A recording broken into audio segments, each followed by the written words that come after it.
Hello, everybody, and welcome again to the Real Collective Podcast. I'm Brendan McKeigan, and wearing a different shirt than the last podcast is Sean Tasse. Sean, how you doing, buddy? I opened up one button so it would look like a different shirt, but I feel weird doing it with a long sleeve shirt. I feel like I can undo this button with a short sleeve, but not with a long sleeve. I feel like you need a blazer and you need to be outside in the sun to get away with that extra button, you know? Otherwise, it looks like you didn't finish getting dressed, you know? I rarely do. So there's a show that I was watching called Winning Time, and it's got talks about the LA Lakers, and Jerry Buss, the owner of the LA Lakers, now departed. The guy playing him was John. What's the guy from Talladega Nights? John something. Oh, couldn't remember. Anyways, he wears his shirt unbuttoned this much. It is a deep V. You can see the difference between how much sun I get. Yeah, I love it. This is going to be a very exciting. John C. Reilly. That's the guy. He does a great job. It's a funny show. Winning Time covers the rise of the LA Lakers dynasty. A lot of fun. Nice. Yeah. Well, speaking of dynasties, today on the Real Collective Podcast, I don't know, that's whatever, it's a segue. Anyway, listen, if you're liking the show, don't forget to like, subscribe, and share us. That would be wonderful. Appreciate that. Hit that little notification bell. Maybe you find us on Apple Podcasts or Spotify for when you're in the car. We thought we would do something just a little more low-key, relaxed kind of thing. Maybe a little bit of a neighborhood spotlight. And for today's neighborhood in Ottawa, we're going to talk about an area that's known as Whitehaven. Near and dear to my heart. Near and dear to your heart and your home. So let's start right off the top for people who don't know. Where is Whitehaven? Welcome to Whitehaven, the most racist neighborhood name in the city of Ottawa. Yes, it sounds awful. It sounds they should change it, and I don't know why people are so hard up. They're like, you can't change the name of the neighborhood.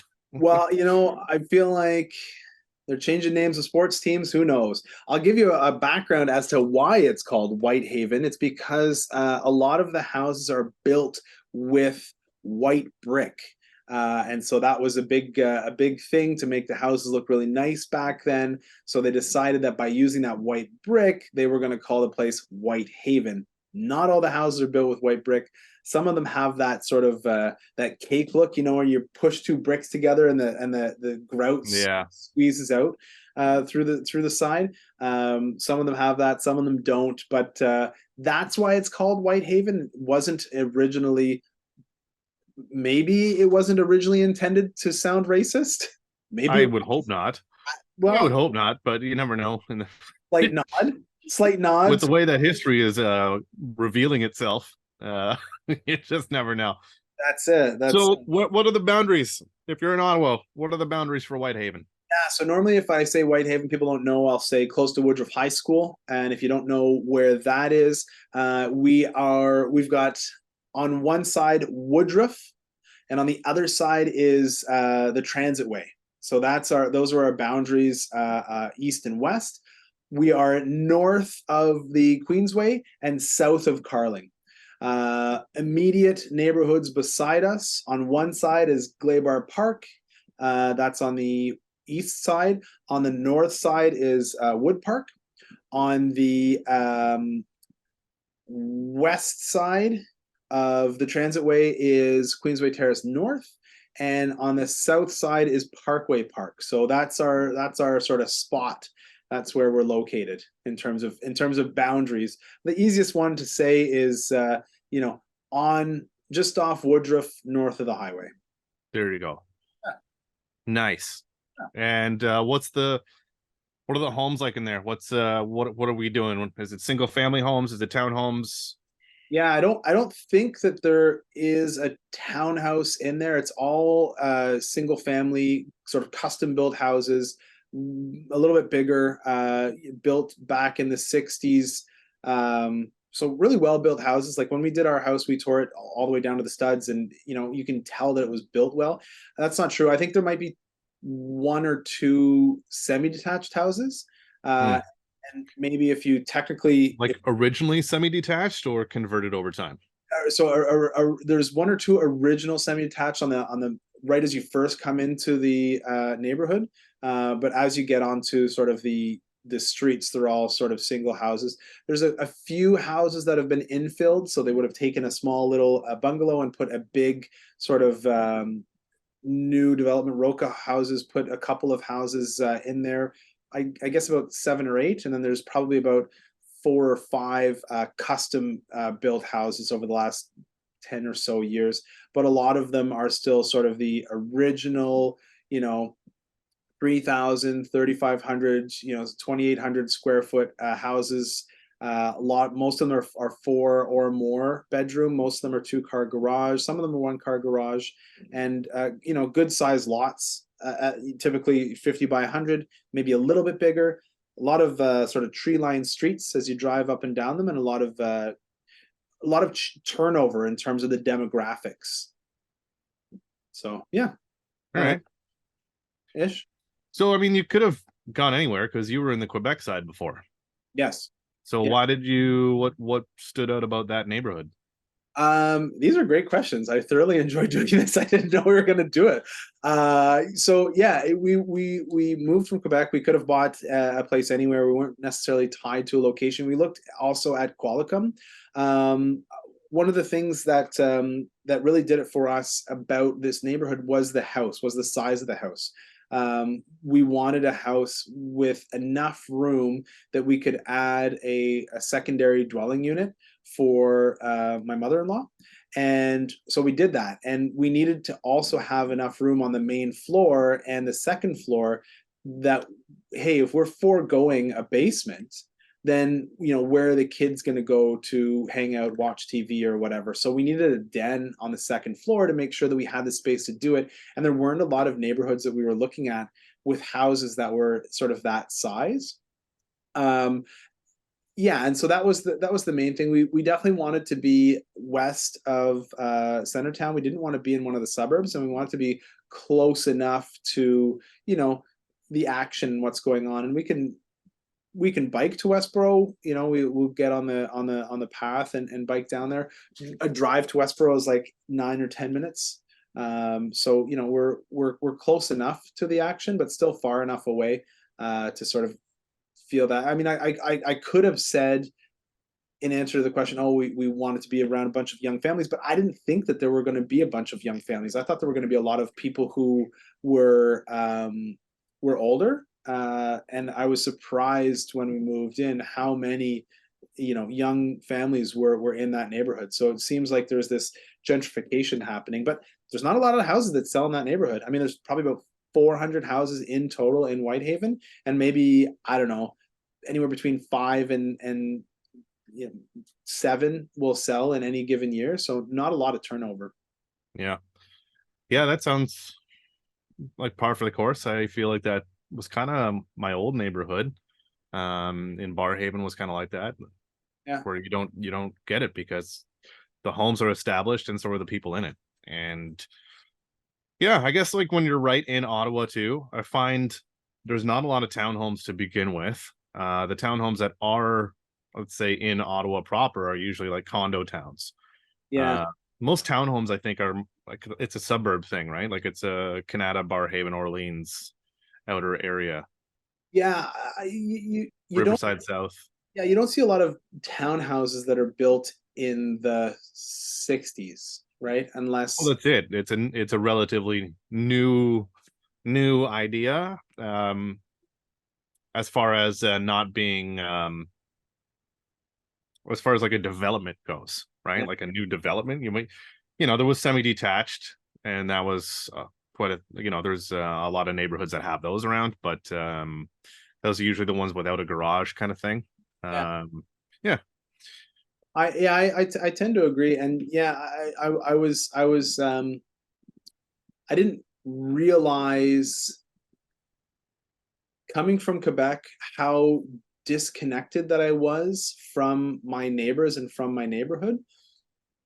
Part of it would have had to do with the language barrier, I'm sure, and part of it sort of felt like we were in a temporary space. But man, in our new neighborhood, we have such great relationships with all of our neighbors, to the point where like we hang out every week.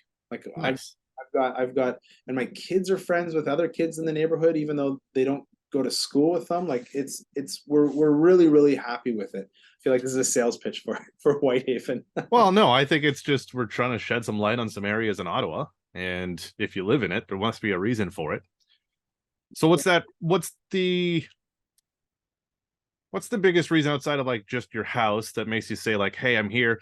I'm glad I live in this neighborhood because of.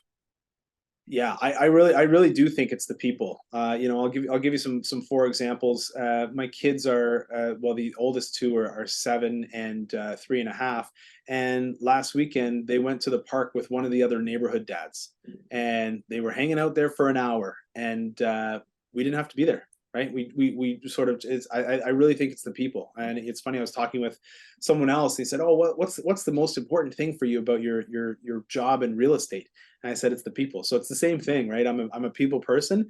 Now I'm starting to sound like that Sophie Tucker song, right? Purple People, or Dancing with Yeah. the People on the People. Anyways, but that's what it is, and then his daughter came over and hung out with our kids in the front lawn, and he, took off and for an hour. So it was, just to be able to do that. We had a Canada Day celebration, and the whole neighborhood sort of showed up, and some neighbors set off fireworks sort of in their front lawn at the end of this cul-de-sac, and a bunch of people from the neighborhood just kind of walked over, and it really felt very, very strong, very tight-knit community. Everybody was hanging out, chatting, and it wasn't like, oh, let's charge for this, let's make it into a big thing. It's just the neighbors doing stuff for the neighbors. I think a lot of that started during COVID, and I think a lot of it is sort of really carried on. I mean, our kids were in our neighbor's house yesterday for an hour. They just like went over there and hung out inside, and were playing and, being served food. And I don't know what they were doing, but I was making dinner, but my kids weren't there, and just Yeah. to feel safe. Our neighbor on the other side, we go across, and she's got a pool, and we'll go swimming in her pool, and it's not our pool, but it's our neighbor's pool. And it's just, and a couple weeks ago we had a bunch of the neighbors over for a barbecue in the backyard, sort of like not celebratory, but just like it was more than just like hanging out. We hang out every Friday from 4 until 6 with a neighborhood crew, and everybody's invited. It's an open invitation, and we've got, neighbors who will come and do work on, the deck. And just it really is a really great community that we've moved into. One of our neighbors has offered to cut the grass. I don't have time to cut the grass, and so sometimes it doesn't look great. And the neighbor's like, "Hey, do you want me to cut your grass?" I'm like, "Sure." Right? "Oh, okay, yeah, I'll cut your grass. I'll cut your grass in the front and the back." "Oh, okay, well, what can I do for you in return?" "Nothing. I like cutting grass. Here you go. I'll cut your grass." "Okay, cool." Right? So it's just, it really is. And our kids, Everett had a birthday party recently, and a bunch of the kids came over, and the neighborhood dads were hanging out in the back, and it just really feels suburban, really, Yeah. really urban, and like in a good way. Yeah. Like suburban, but urban. Urban, suburban. Urban. Urban, suburban. All right. Well, that sounds like a great place. If you want someone else to watch your kids and take care of your house, go to Whitehaven, because sounds like everything's pretty much set for you there. No, it sounds great. I'm glad that we had a little bit of shed some light on this one. If you want to know what homes are for sale, I know Sean has like a market snapshot. Let's just call it our neighborhood snapshot, so he can set that up for you. So reach out, and you can know what homes get listed, what they get sold for, to get a better idea of the neighborhood. We'll take a quick break now, and then we'll come back, and we'll probably make stuff up as we go, like we usually do here on the Real Collective Podcast. We'll be right back. This episode of the Real Collective podcast is brought to you by Real Collective. Real Collective brings together best-in-class real estate agents and collective experts in the field to deliver the best possible service to our clients. We govern ourselves with honesty, open-mindedness, and compassion. With diverse skill sets, our agents are able to better serve a wide array of clients, including first-time buyers, first-time sellers, transferees, estate sales, investors, and rural, vacation, and luxury properties. Authenticity and transparency are pillars of our process, which allows us to put our clients at the center of everything we do. Our years of experience and knowledge allow us to deliver prestigious service and optimal results. If you are interested in buying or selling your home, contact us today at realcollective.ca. Welcome back to the second half of the Real Collective podcast, where we're talking about a neighborhood just off the 417 and west of Woodruff called Whitehaven. Don't let the name fool you. It's not racist. In the first half, we spoke about what kind of neighborhood it is and where it is, obviously, and what drew you to the neighborhood. Now let's get into the nitty gritty of it, because I'm sure we need to talk about this. What are the home prices like? What's the market like in there? Yeah, it's not an easy place to get into. So far this year, I think we've sold 3 properties sort of in Whitehaven itself. 2 of them were much bigger, so 3,500 square feet, 3,200 square feet, that sort of size, and older, needed work to be done on them, had some sort of quirks to them that you can't, it's not just move in ready show house in a suburb by a builder that looks beautiful. It's a house that's built in the 60s and could have had some updates here and there along the way, but doesn't look like a brand new house, right? What you're paying for is the size of the house itself and the location. So those are selling for about 1.2 or 1.25.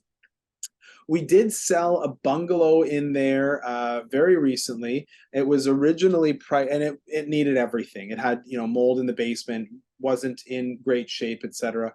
Originally, it was priced for $840. I was surprised to see the selling price, and it did finally sell. Now it's maybe one of the hardest locations, specifically because it's on the corner of, bless you, the main street and one of the other sort of side streets. So a corner lot is not necessarily preferred. You'd normally want to be a little bit deeper into the neighborhood.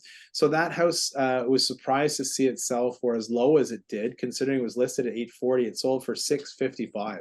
Oh, wow. Yeah, so a real jump between the list price and the sale price.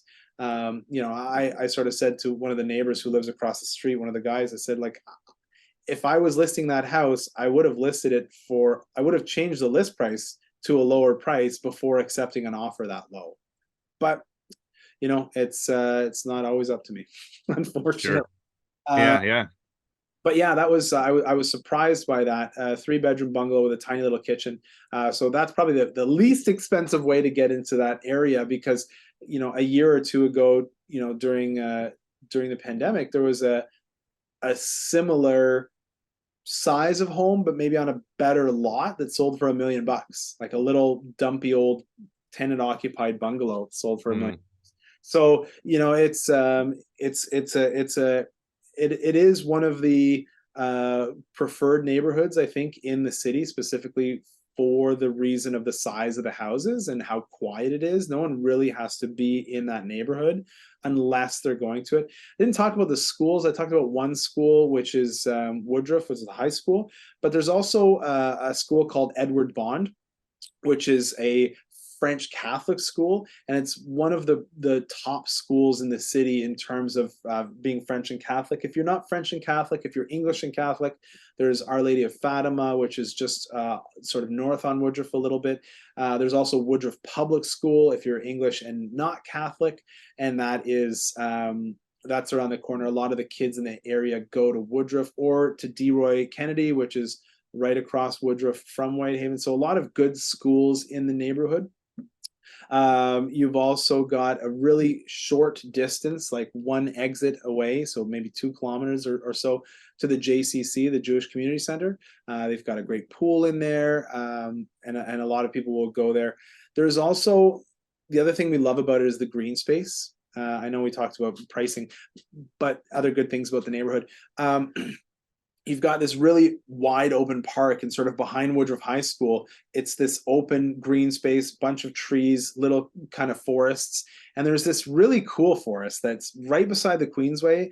And you walk inside this, you walk down this walking path, and you get inside this like circle of trees, and you feel like you're in the middle of the forest, but you can still hear the Queensway going by. So it's a really neat feeling that there's this huge clearing of trees. If you Google map it and you look at the overhead view, it's sort of right south of Rembrandt and north of the Queensway and beside the Transitway. And there's this, you can see there's this field pocket surrounded by trees in the middle of the city. It's a weird vibe. The other really cool nature spot is Mud Lake, and it's about 2.5 kilometers away, either running or walking or biking or however you want to get there. But on the paths, you're able to get there on the Pinecrest Path Network, and it's a 5-kilometer loop around a lake. The bridge is out right now, but I'm sure that they'll fix it. And it's a great way to sort of walk around nature, and there's ducks and ferrets and all kinds of turtles, birds, bird watching. People are always going with big cameras. Geese, you can go and hold out your hand, and chickadees will land on your hand, that sort of thing.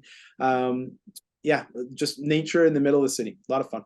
You're talking about green space. What's like for the homes that are in there, because it is urban, what's like the average lot size, like snowball?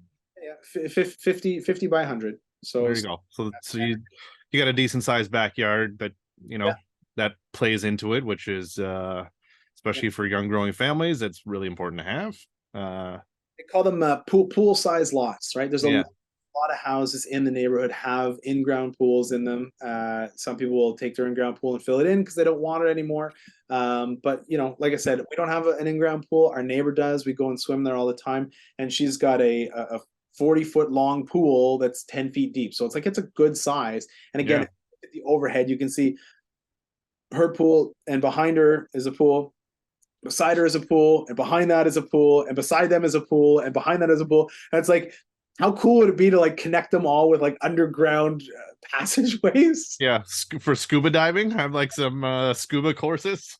Yeah. You just go from like one pool to the next, because there's 6. How cool / creepy would it be if you're just chilling in your backyard, all of a sudden some guy in goggles and scuba gear comes up out of your pool? Yeah, very creepy. Oh, new fear unlocked.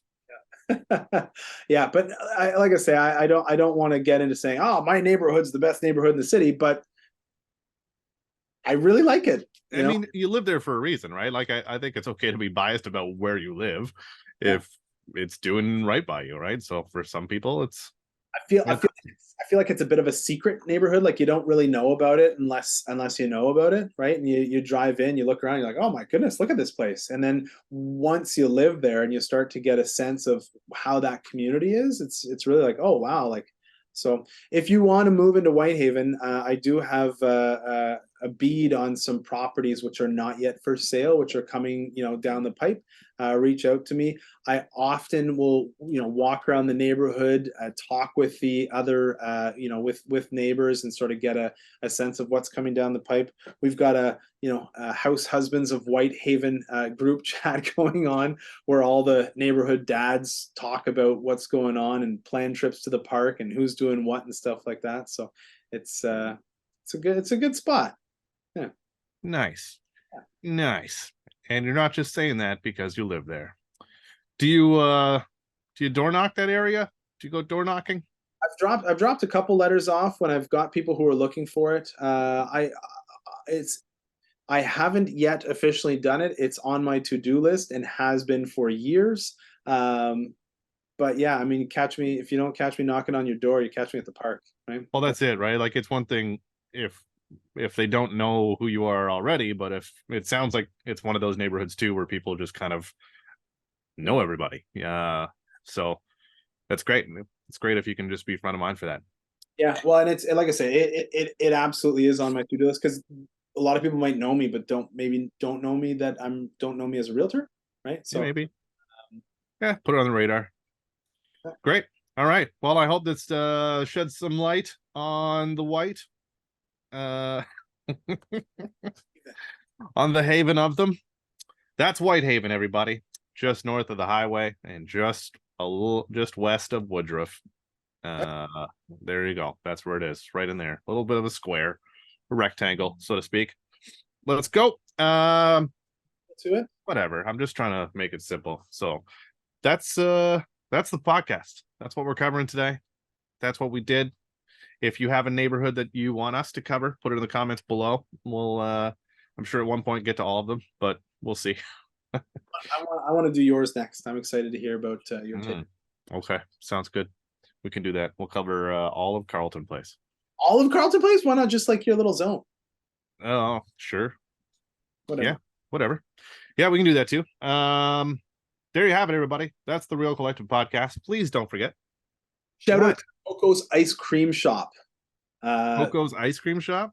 You can walk to Coco's Ice Cream Shop from our place. Oh, there you go. All right. This show brought to you by Coco's. Don't forget to like, subscribe, share the channel, hit the notification bell. Apple Podcasts and Spotify, we're on there too. Thanks for watching the Real Collective Podcast. And until the next one, keep it real. Collective.